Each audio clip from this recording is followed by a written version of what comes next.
Turning back now to our top story, that New Year's fire at a bar in Switzerland. Deepti Calderon joins me for a look through what the papers have been saying. And Deepti, the tragedy has been dominating the front pages today. Yeah, that's right. Not just in Switzerland, but also we've seen a lot of front pages across the world.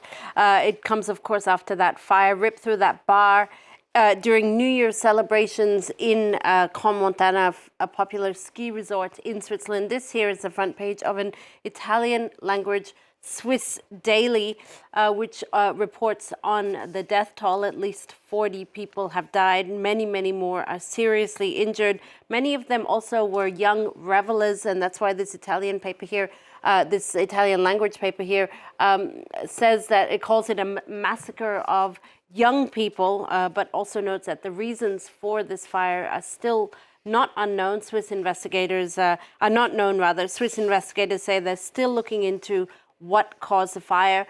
This is from the Belgian paper Le Soir, which calls it the New Year of Horror in its 3-page special dedicated to the tragedy, noting that the shock is immense in Switzerland, which is, of course, also declared 5 days of national mourning. It's one of the worst incidents or worst tragedies in Swiss history in recent times. Le Soir's 3-page coverage describes terrible scenes of chaos. They also interview an eyewitness who was in the bar at the time, who said that sparkle candles in champagne bottles may have triggered a ceiling fire, which then spread rapidly through the bar. But of course, this is all just speculation for the moment.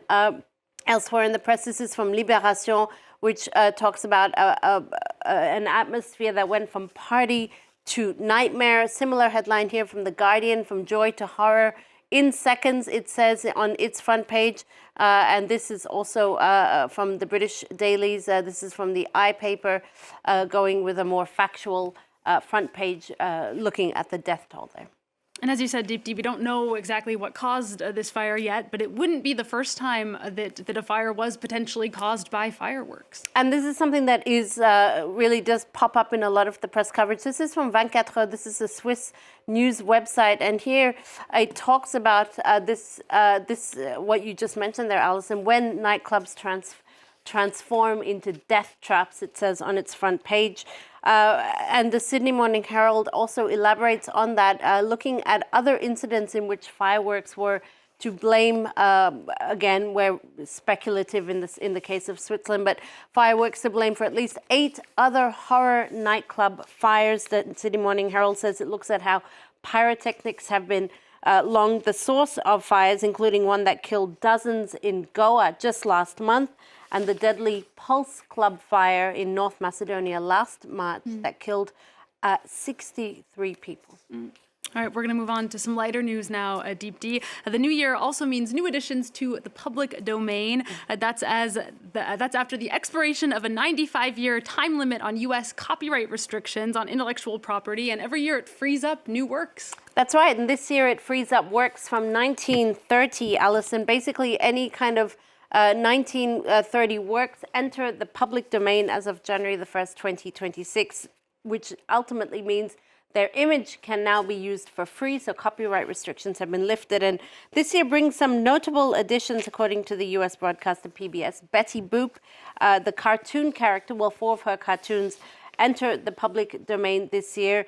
PBS says that she actually started out as a female sidekick dog to another character called Bimbo, but she eventually outshone Bimbo and morphed into the jazz-aged flapper with the groomed curls, for which she is most well known. Other works entering the public domain: Mildred Benson's teen sleuth Nancy Drew, Dashiell Hammett's Sam Spade from The Maltese Falcon, and Agatha Christie's Miss Marple, who solved her first mystery in Murder at the Vicarage. As for films, the Oscar-winning All Quiet on the Western Front, and in music, Dream a Little Dream of Me, also entering the public domain. Yeah, I love that song. I'm excited to see if we get a new burst of 1930s culture coming back. Who knows? In the public domain now. Finally, from you, Deepti, some new travel trends to look out for in the new year. Yeah, that's right. This is according to the Indian Express, which says that vacationing is set to change with these travel trends. We'll see how how true these trends do materialize this year, but you could expect to see a continuation of micro trips. These are basically day trips that you take where you might go and visit a city 2 to 4 hours from where you live. So you sort of travel during the day and then you're back home at night. Expect more glowcations as well, Alison. Traveling for the specific purpose of beauty treatments. Think about maybe going to Korea for a K-beauty treatment or to India for an Ayurvedic treatment. And in the continuing trend of switching off and slowing down, there'll be a lot more slow travel too. Traveling basically for the purpose of doing absolutely nothing. Le Parisien explains in this article, as you might want to know why Taylor Swift is on the front of that article, well, I'll explain. Basically, her upcoming nuptials in 2026 could spark maybe a marriage fever or a baby fever, so another sort of trend for 2026. But they do mention something here called supermarket safaris. This is also another tourist trend of basically traveling to a city for the explicit purpose of exploring local supermarkets. I love a supermarket safari. I did not know that's what they were called, but you learn something new every press review. Deep, We try. Thank you so much, as always, for that. That's Deepti Laurent